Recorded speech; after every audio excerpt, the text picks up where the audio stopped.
Made for Me, Chapter 33. Danielle tried to concentrate on the couple entering the gondola, expecting she and Lars would join them. "I'll be right back. I forgot something," he told her. Pictures on the walls caught her attention, and she attempted to read the small print English describing the operational center and the trip ride down. It took 21 minutes. Lars returned just as another gondola entered the platform, and the attendant ushered them in, closing the door behind them. Inside, soft music played, another unique aspect of this country. She was facing outward as the gondola moved slowly out of the building. When it lurched off the ledge, dropping slightly before righting itself, Danielle almost fell over, the motion coming on too suddenly. Lars caught her, his right hand firmly on her hip, pulling her upright, then guiding her left hand to the waist-high bar in front of her. The heat from his hand spread through her body as it lingered. Damn it, my senses are off. She never would have been thrown by something as minor as a gondola leaving a platform. Lars asked if she wanted to sit down, lifting his hand from her hip. "It's a long ride," he added, but she shook her head, not really being able to see him in the near darkness. "The view is amazing," she breathed out, feeling her words emerge like thick blocks instead of the smooth sound she expected. She found the experience frustrating, her lips and motor senses 3 steps behind her thoughts. The gondola jostled again and she teetered. Back up went his hand. "If you insist on standing, I might have to leave my hand here to steady you." Danielle nodded, feeling an instantaneous rush of adrenaline. The chemicals in her body, the ones she'd so studiously tried to ignore when in the presence of Lars, had been given a free pass, let loose of their prison walls, and were gleefully running wild. Danielle willed herself out of the drink-induced frenzy that threatened to overtake her and stared out the window. "What is that?" she asked, the tip of her left fingers on the cold glass. Lars looked over her left shoulder, trying to find her line of sight. She smelled his cologne, knowing it was Paco Rabanne, the scent she'd mentioned on the boat. "I can't tell what you're looking at." He placed his left hand on top of hers, touching the window just as she was doing, his pointer finger mirroring hers. His other hand moved infinitesimally around her waist. She felt him now against her back, the heat from his cheek near hers. "Ah, now I see. That," he said softly, "is the house of one of our larger clients." Danielle could barely find the air to speak. "It looks like a hotel," she managed to say, swaying again slightly as the gondola passed through another line. "He's a Russian oligarch," Lars said, his mouth parallel with her ear. Danielle tried to murmur a coherent reply, but her "oh really" came out more like a purr. Lars's finger slid between hers, the weight subtly carrying it down her leg. "Danielle, was it difficult with Andre tonight?" She tried her best to think through the words before she said them. Her lips were on fire, and she licked them, curling her bottom lip under her teeth and biting slightly to wake her up and sharpen her senses. "He's moved on," she managed to say. She visualized Andre's face looking down at her, his words of caution and her response. "I told him that if he was going to give trading advice, he needed to give it to you." Lars rumbled, and Danielle didn't know if it was with humor or irritation, but she did know how her body responded. I like that," she said honestly. The drinks had removed any semblance of decorum. "You can do that again if you want." "What, laughing?" Danielle hummed a yes. Lars obliged and also started rubbing the sides of her fingers, lightly massaging the tips back and forth. He didn't look very happy. Danielle could no longer see individual lights outside. They had turned to dots that were blurring into one another like the passing of street lamps in a fast-frame photo. "He was concerned I was drinking because he knows I don't drink." "Did you do what I asked? And were you careful?" His warm breath moved through her hair, down her neck and between her breasts. She shivered with a sensation. "No, not really," she replied honestly. "They were too good." "All of them?" he asked, his soft voice surprised. She nodded, then stopped. "Two smelled gross, but then the bartender," she paused to think clearly, "he gave me a Mexican coffee. Wait, 2. "And you drank both?" She nodded and murmured a yes. "Given that," Lars began softly, his voice gentle, I must ask, are you in control? The question barely registered. His fingers had started moving up her arm, resulting in another shiver. Whatever control she had was no longer at her disposal. She should have told him that, but she doubted the words would come out coherently.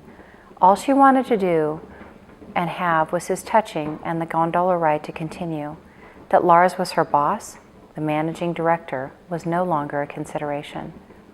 As much as I want to be, she replied. His fingertip was up at her elbow on its way to her shoulder. Do you remember what I told you?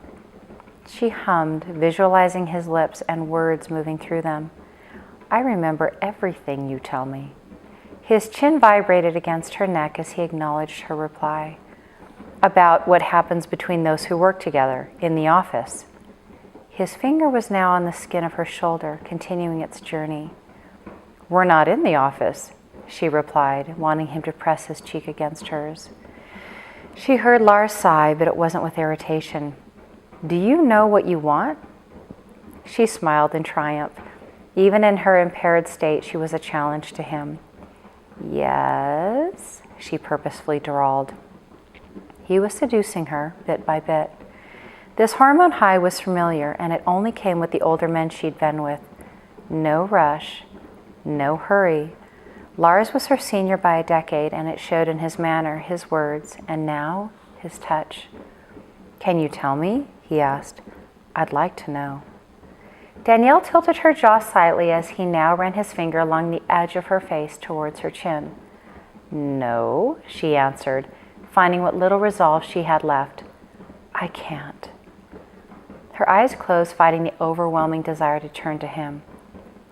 Danielle, he whispered, you know how I feel about you, and I know how you feel about me. His finger was now gliding under her chin. She unconsciously opened her mouth. You can't tell how I feel about you, she disputed, feeling the length of his finger crest to her lips. You sit 3 seats down from me at every meeting. Never 1, not 2, but 3. Close enough to hear me, but not so close that it's obvious. Lars's finger reached her bottom lip. I know you prefer my sapphire blue ties and my burnt orange one because you look at them longer, he continued. His finger sensually traversed her mouth, reaching the corner, then moving across the soft flesh of her top lip. Danielle suppressed a groan of desire. I know how you feel because you work hard to keep your eyes on my face, only lifting them from my lips when you think you've been caught. And I know how you feel about me because just now, when we were at the bar, the look you gave me is how I feel about you. His words were like a release of all that she'd bottled up and tried to ignore and hide, neither successfully. She moved her head forward just enough to allow his finger to slip into her mouth. She closed her lips around him, drawing her teeth down to feel the texture of his skin, tasting him with her tongue. She felt the balance of power shift to Lars as he rested his fingers against her cheek, his thumb on her jaw, holding himself and her in place. Danielle inhaled as he used his thumb to tilt her head back, exposing her neck. She practically screamed in pleasure as he slid his lips along her skin. Her whole body felt alive with desire as he slowly withdrew his wet finger and slid it down her chin to her cleavage. She placed her hand on his.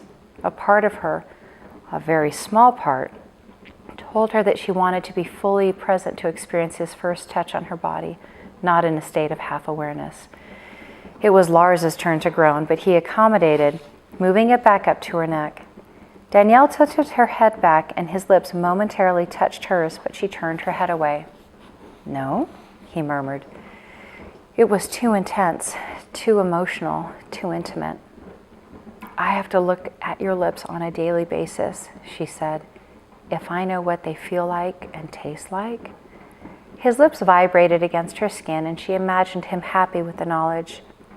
Then something else, he told her, not waiting for a reply.